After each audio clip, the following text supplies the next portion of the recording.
నేర విచారణ. కాంచీపురం అనే నగరాన్ని చంద్రగుప్తుడనే మహారాజు పరిపాలిస్తూ ఉండేవాడు. ఆయనకు ఇద్దరు కుమారులు, కవల పిల్లలు కలిగారు. వారికాయన కుశలవులని పేరు పెట్టుకున్నారు. కుశలవులు చిన్నతనం నుంచి చక్కగా చదువుకొని 16 ఏళ్లకే మంచి ప్రజ్ఞావంతులు అయ్యారు. అయితే ఇద్దరి మనస్తత్వాలు ఒకటి కాదు. కుశుడు రాజసం హెచ్చుగా గలవాడు, లవుడు సాత్విక స్వభావము, విరక్తి గలవాడు. అందుచేత చంద్రగుప్తుడికి కుశుడే రాజ్యార్హుడని, లవుడు పనికిమాలిన వాడని ఒక నమ్మకం ఉండేది. ఒకసారి కుశలవులకు ఏదో వాగ్వాదం జరిగింది. ఇద్దరూ తీర్పు కోసం తండ్రి వద్దకు వెళ్లారు. కుశుడిపై పక్షపాతం గల రాజు లవుడిది తప్పని తేల్చడమే గాక అతన్ని గట్టిగా అవమానించాడు. ఆ అవమానం పొందిన లవుడు ఎవరికీ చెప్పకుండా కట్టుబట్టలతో దేశాల మీద వెళ్లిపోయాడు. ఇల్లు వదిలినది మొదలు లవుడికి వైరాగ్యం మరింత పెరిగింది. అతను తన పేరు అల్పుడని మార్చుకొని ఒక దేశం నుంచి మరొక దేశం సంచారం చెయ్యసాగాడు. ఒకరోజు అల్పుడు ఒక అగ్రహారం మీదుగా వెళుతూ ఉండగా ఒక ఇంటి అరుగు మీద ఒక బ్రాహ్మణుడు కూర్చొని భారతంలో శాంతి పర్వం చదువుతున్నాడు. ఊరివారు కొందరు కూర్చొని వింటున్నారు. ఆ బ్రాహ్మణుడు చదివే ధర్మాలు చెవిన పడేసరికి అల్పుడికి మరికొంత వినాలి అనిపించింది. అందుచేత అతను కూడా అరుగు చివర కూర్చొని పురాణం వినసాగాడు. ఆ పురాణం చదివే ఆయన పేరు అగ్నివర్మ. ఆయనకు సురస అనే ఒక చక్కని కూతురు ఉన్నది.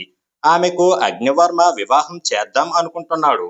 అయితే సురస తాను బ్రహ్మచారినిగానే ఉంటానని పట్టుపట్టింది. ఎంతమంది ఎన్ని విధాలా చెప్పినా ఆమె మనసు మారలేదు. పురాణం ముగియగానే అల్పుడు అగ్నివర్మకు నమస్కారం చేసి, అయ్యా, తమరు చదివిన దానివల్ల నా సందేహం ఒకటి తీరింది. మొదటిలో నేను సన్యాసం ఒకటే మోక్ష మార్గం అనుకునేవాణ్ణి. సంసారం సన్యాసానికి ఏమాత్రమూ తీసిపోదని ఇప్పుడు తెలుసుకున్నాను. తమకు ఎంతో కృతజ్ఞుణ్ణి అని అన్నాడు. అల్పుడు మురికి బట్టలతో మట్టి కొట్టుకుని ఉన్నప్పటికీ పరీక్షించి చూస్తే గొప్ప అందగాడుగా, వర్చస్విగా ఉండటం చూసి అగ్నివర్మ, బాబు, నీ పేరేమిటి? నీ తల్లిదండ్రులు ఎవరు? ఎక్కడి నుంచి వస్తున్నావు? మీది ఏం కులం అని అడిగాడు. నా పేరు అల్పుడు. మిగిలిన విషయాలు ఏవీ నాకు తెలియదు. నాకు ధర్మం గురించి చాలా ఆసక్తి అన్నాడు అల్పుడు. నీకు ఎవ్వరూ లేని పక్షంలో మా ఇంటనే ఉండి రోజూ పురాణం విను నాయనా అన్నాడు అగ్నివర్మ. అల్పుడు సంతోషంతో అంగీకరించాడు. ఎన్నడూ ఏ పురుషుడి పైన కోరిక కలగని అగ్నివర్మ కూతురు సురసకు అల్పుణ్ణి చూడగానే దుర్బుద్ధి కలిగింది.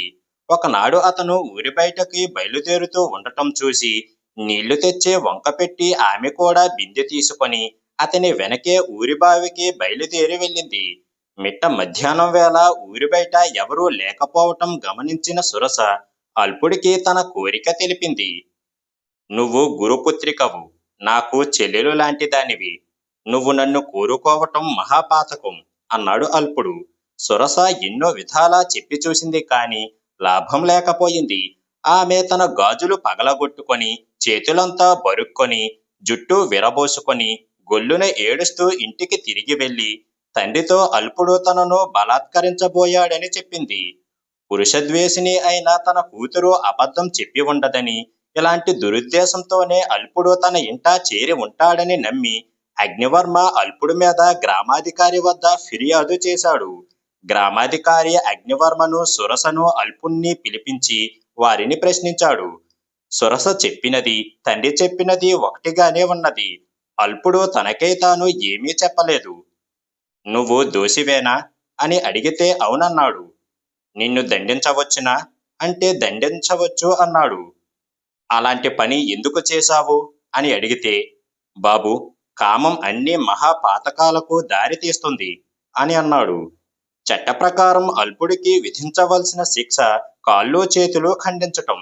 కానీ అల్పుడు నిర్దోషి అయి ఉండవచ్చునని గ్రామాధికారి ఆంతర్యంలో అనుమానం చేరి కూర్చున్నది. సురస తప్ప ఈ ఆరోపణకు వేరే సాక్షులు లేరు. ఆమె సాక్ష్యాన్ని సంశయించటానికే లేదు. ఎందుకంటే పురుషులంటే ఆమెకు ఎటువంటి విముఖ్యత్వము లేదని గ్రామంలో అందరికీ తెలుసు, గ్రామాధికారికే తెలుసు. గ్రామాధికారి ఎటూ తేల్చుకోలేక ఈ ఫిర్యాదు తాలూకు సాక్ష్యమంతా ఆ దేశం ఏలే సామంతరాజు దేవవర్మ వద్దకు భటుని ద్వారా పంపాడు.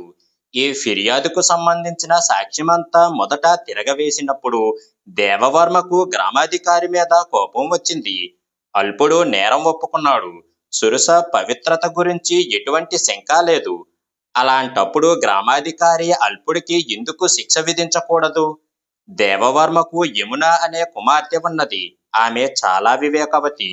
రాజు తనకేమైనా సందేహం కలిగినప్పుడు యమునతో సంప్రదిస్తూ ఉండేవాడు. అగ్నివర్మ చేసిన ఫిర్యాదు గురించి ఆయన యమునతో మాట్లాడాడు. ఆమె కూడా సాక్ష్యమంతా చూసింది. అగ్నివర్మకు సురసకు అల్పుణ్ణి పిలిపించి విచారణ చేస్తే గాని గ్రామాధికారి తటపటాయించటానికి కారణం తెలియదని ఆమె అన్నది. ముగ్గురు ఆస్థానానికి పిలువబడ్డారు. రాజు ముగ్గురిని ప్రశ్నించాడు. వారు గ్రామాధికారితో చెప్పిన మాటలే చెప్పారు. కాని అల్పుడు నిర్దోషి అన్న సందేహం రాజుకు పట్టుకున్నది. సాక్ష్యం నమ్మి అల్పుణ్ణి శిక్షించటానికి దేవవర్మ అంతరాత్మ అంగీకరించలేదు. అట్లని అల్పుడు నిర్దోషి అని వదిలిపెట్టటానికి కొంచెమైనా ఆధారం లేదు. ఆయన మళ్ళీ కుమార్తె సలహా కోరాడు. ఈ ఫిర్యాదుకు ప్రత్యక్ష సాక్ష్యం సృష్టిస్తే గాని న్యాయం జరగదు. అందుకు ప్రయత్నించాలి అన్నది యమున. రాజు ఆశ్చర్యంతో, జరిగిపోయిన దానికి ఇప్పుడు సాక్ష్యం ఎలా సృష్టించగలుగుతాము అని అడిగాడు. అది నాకు వదిలిపెట్టు నాన్న. తీర్పు చెప్పటానికి వారం రోజులు గడువు పెట్టుకో. మిగిలిన ఏర్పాట్లు నేను చూస్తాను అన్నది యమున నవ్వుతూ. అగ్నివర్మ బస రాజపురోహితుడి ఇంటను, సురస బస అంతఃపురం గదిలోనూ యమున ఏర్పాటు చేసింది. వెంటనే ఆమె తండ్రి వద్దకు వెళ్ళి, ఈ ఫిర్యాదులో నీవు నేను సాక్షులం. సాక్ష్యానికి పోదాం పద అంటూ తండ్రిని ఒక గదిలోకి తీసుకుపోయింది.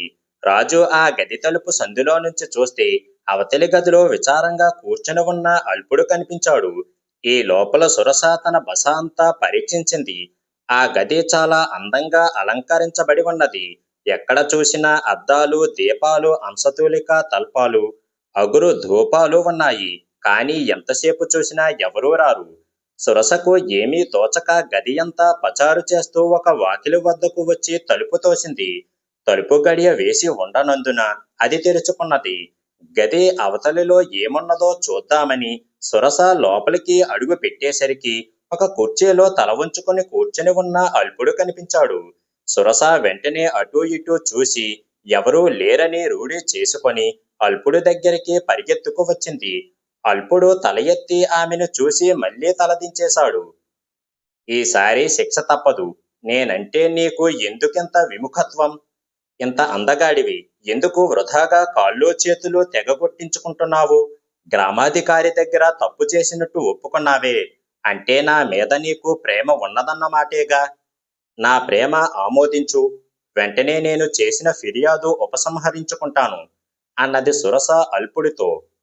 అంతా విని అల్పుడు తల ఎత్తకుండానే, వెళ్ళు, నాకు నీతో మాట్లాడే అవసరం లేదు అని అన్నాడు. ఈ జరిగినదంతా దేవవర్మ యమున ప్రత్యక్షంగా చూశారు. మర్నాడు దేవవర్మ సభలో తీర్పు చెప్పాడు. సురస నీచురాలు, అల్పుడు నిర్దోషి. ఈ సురస పరపురుషుణ్ణి కోరటమే గాక అతను నిరాకరించగా అతనిపై అసత్యమైన ఆరోపణ చేసి అతన్ని శిక్షించాలని ప్రయత్నించింది. అయినప్పటికీ ఆమెను దండించకుండా విడిచిపెడుతున్నాము అన్నాడు దేవవర్మ. ఆ తర్వాత రాజు అల్పుణ్ణి తన అతిథిగా ఉంచుకొని తన కుమార్తె యముననిచ్చి పెళ్లి చేస్తానన్నాడు. అల్పుడు మొదట ఆమోదించలేదు. కానీ తాను నిర్దోషి అని సాక్ష్యంతో సహా రుజువు చేసినది యమునే అని తెలిసినాక పెళ్లికి ఒప్పుకున్నాడు. ఇద్దరికీ వైభవంగా పెళ్లి అయ్యింది. ఈ సంగతి తెలియగానే సురస తన తండ్రిని రెచ్చగొట్టి, ఈ దేవవర్మ అల్పుణ్ణి తన అల్లుడిగా చేసుకోగోరి మన ఫిర్యాదు కొట్టివేశాడు. నాకు న్యాయం జరగకపోవటం చేత నేను చెడ్డదాన్ని అని అందరూ ఆడిపోసుకుంటున్నారు.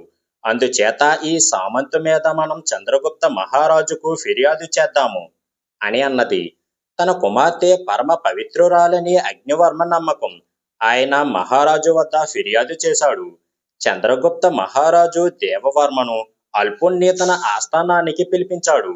అల్పుణ్ణి చూస్తూనే ఆయన అతను తన కుమారుడు లవుడేనని గుర్తించి ఆనంద బాష్పాలు రాల్చాడు. ఏమంటే లవుడు వెళ్లిపోయిన తర్వాత కుశుడు చాలా దుర్మార్గాలు చెయ్యసాగాడు. అతను రాజ్యార్హుడు కాడని, గుణశీలాలు కలిగి రాజ్యార్హుడైన లవుడు వెళ్ళిపోయాడని చంద్రగుప్తుడికి తీరని విచారం పట్టుకున్నది. తన కుమారుడు దొరికాడన్న ఆనందంతో పాటు అతన్ని విచారించవలసి వచ్చినందుకు చంద్రగుప్తుడికి విచారం కూడా కలిగింది. ఆ విచారణలో యమున సాక్ష్యం చెప్పి లవుడు నిరపరాధి అని రుజువు చెయ్యటానికి తాను పన్నిన పన్నాగం వివరించి చెప్పింది. ముద్దాయి తన కొడుకే అయినప్పటికీ చంద్రగుప్త మహారాజు విచారణ యథావిధిగా జరిపి సభికుల ఆమోదంతో లవుడు నిర్దోషి అని తీర్పు చెప్పాడు. ఈ సంగతి వినగానే సురస తండ్రి అగ్నివర్మకు తన కూతురుని గురించి నిజం తెలిసింది. అతడికి వైరాగ్యం కలిగి ఇంటికి పోకుండా నేరుగా అడవికి వెళ్ళిపోయాడు. తర్వాత లవుడు కాంచీపుర రాజ్యానికి పట్టాభిషిక్తుడై యమునితో పాటు కలకాలం సుఖంగా గడిపాడు. శతపత్ర సుందరి. ఘోర్జర దేశంలో అగ్నిమిత్రుడనే రాజపుత్రుడు ఒకడు ఉండేవాడు. అందం, చందం, బలం, శౌర్యం ఉన్నవి కాని అతనికి రాజ్యం మాత్రం లేదు. ఏ నాటికైనా అదృష్టం పట్టకపోతుందా అనే ఆశతో బయలుదేరి పోయి మలయాళ దేశం ప్రవేశించాడు. అతనికి ప్రయాణంలో నదులు, అడవులు, కొండలు ఎన్నెన్నో తగిలాయి. నడిచినంత దూరం నడిచి లభించిన ఆహారం ఏదో తిని మధ్య మధ్య ఎక్కడో అక్కడ పడుకుంటూ శ్రమ తీరాక ముందుకు కాలు సాగిస్తూ వచ్చాడు. ఇలా కొన్ని రోజులు అయ్యేసరికి శంకరగిరి అనే కొండ దగ్గరికి చేరుకున్నాడు. చీకటి పడటం చేత ఆ నాటికి అక్కడ విశ్రమించి అగ్నిమిత్రుడు ఆ కొండ చర్యలో పడుకున్నాడు. పడుకొని ఇంకా కళ్ళు ముయ్యకుండానే అతనికి ఎదురుగా ఒక గొప్ప దేవాలయం కనబడింది. అది చాలా అద్భుతమైన దేవాలయం. దాని విశేషం ఏమిటంటే ఇటుక, సున్నం, రాళ్లతో కట్టిన గుడి కాదు అది, అంతా బంగారమే. గుడి మీద, గోపురం మీద, ప్రాకారాల మీద, మండపం మీద ఉండే శిల్పమంతా నవరత్న మణిమయమై ఉన్నది. నివ్వెరపోయి చూస్తున్న అగ్నిమిత్రుడి కళ్ళు జిగేలుమన్నాయి. ఇంకొక చిత్రం. అంతకు ఒక్క క్షణం ముందు ఆ దారి వెంబడే నడిచి వచ్చిన అతడికి ఆ దేవాలయం కనబడలేదు. మరైతే ఇంతట్లో ఎక్కడి నుంచి వచ్చింది అది? ఇదేదో ఇంద్రజాలం అనిపించింది అతడికి. మంత్రాలకి, గారిడీలకి మలయాళ దేశం పేరు పొందినది కదా, అందువల్ల ఇది ఏదో మాయలాగే ఉన్నది. లేకపోతే ఒక్క చీకటిలో ఇంత గొప్ప దేవాలయం ముందుకు వచ్చి ఎలా ప్రత్యక్షం అయ్యింది? అగ్నిమిత్రుడు ఆశ్చర్యపోతూ ఆలోచించుకునేటప్పటికీ అతనికి ఒక బుద్ధి పుట్టింది. అది నిజమైన దేవాలయమో లేక ఉత్తి భ్రమో చేతితో తాకితే తెలిసిపోతుందని తోచి పడుకున్నవాడల్లా లేచాడు. అతడు లేచి లేవటంతో అంతవరకు దేదీప్యమానంగా ప్రకాశిస్తూ కనబడ్డ ఆ దేవాలయం గోపుర ప్రాకారాలు సమస్తం అదృశ్యమైపోయాయి. అంతా అంధకారమైపోయింది. దానితో అతడు భయపడిపోయి ఒక్క అడుగు కూడా ముందుకి వెయ్యలేక మళ్ళీ అక్కడే కూలబడిపోయాడు. అయితే పడుకోవటంతోనే మళ్ళీ ఆ గుడి గోపురం అన్నీ అతనికి మునపటిలాగానే ఎక్కడివి అక్కడ కనబడ్డాయి. లేచి పట్టుకుందామంటే మాయమైపోతున్నాయి. తిరిగి పడుకుంటే కనబడుతున్నాయి. ఇదంతా నిజమా, స్వప్నమా అనుకుంటూ అగ్నిమిత్రుడు ఒక మాటు గట్టిగా ఒళ్ళు గిల్లుకొని చూశాడు. ఆ చోట నొక్కు పెట్టి తను చూస్తున్నది నిజమేనని కలగాదని తేలింది. గుడిగోడ ముట్టుకుందామని మళ్ళీ తోచి లేచాడు. ఏమయ్యింది? ఇదివరకు మళ్ళేనే గుడి మాయమై చీకటి ప్రత్యక్షమయ్యింది. ఏమీ తోచక అక్కడే పడుకున్నాడు. మళ్ళీ వెంటనే దేవాలయం ప్రత్యక్షమయ్యింది. లేస్తే ఎక్కడ మాయమైపోతుందో అన్న భయం కొద్దీ అతడు అలాగే పరుండి ఆ దృశ్యాన్ని చూస్తూ ఉండిపోయాడు. అతనితో పాటు ఆ దృశ్యం కూడా అలాగే ఉండిపోయింది. కానీ కాసేపటికి అతని చెవిని పుటుక్కుమని చీమ ఒకటి కుట్టింది.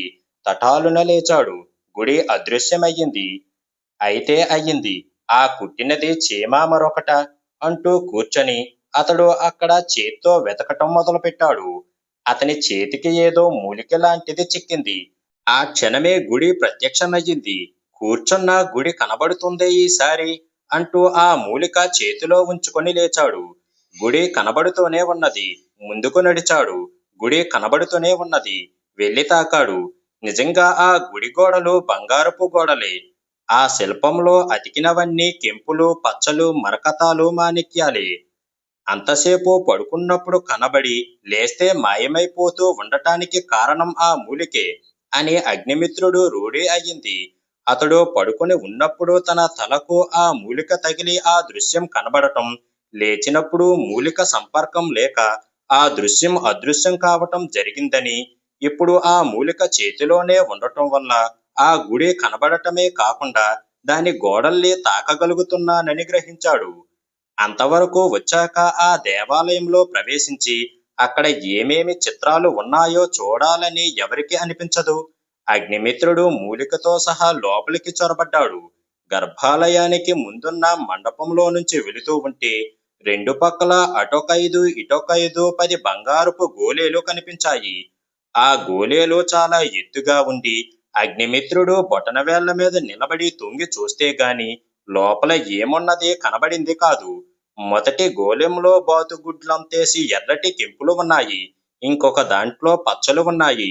వేరొక దానిలో గోమేధికాలు ఉన్నాయి. అలాగే ముత్యాలు, పగడాలు, నవరత్నాలతో ఇంకా మిగిలినవన్నీ ఉన్నాయి. 10వ గోళంలో బంగారు మొహరీలు ఉన్నాయి. ఆ గోళేలన్నీ చూసేటప్పటికి అగ్నిమిత్రుడికి మతిపోయింది. పైనున్న తువ్వాలు పరిచి ప్రతి గోళంలో నుంచి పిడికిడేసి తీసి పోసుకొని మూట కట్టుకోబోయాడు. అయితే చిత్రమేమో గాని ఆ 10 పిడికిళ్ల రత్నాలలోనూ దినుసుకొక్కటి చొప్పున మిగిలి తక్కినవన్నీ దేని గోళంలోకి అది వెళ్ళిపోయింది. అగ్నిమిత్రుడు బుద్ధిమంతుడు గనుక అత్యాశ పనికిరాదు అని తెలుసుకొని అవి మూటగట్టుకొని గర్భాలయం ప్రవేశించాడు. అతనికి ఎదురుగా 100 రేకుల బంగారపు కమలం మీద కూర్చొని ఉన్న లక్ష్మీదేవి ప్రసన్న ముఖంతో కనబడింది. ఆమె పాదాల వద్ద శతపత్ర సుందరి అన్న అక్షరాలు విద్యుత్ దీపాల మల్లె మెరుస్తూ కనబడ్డాయి.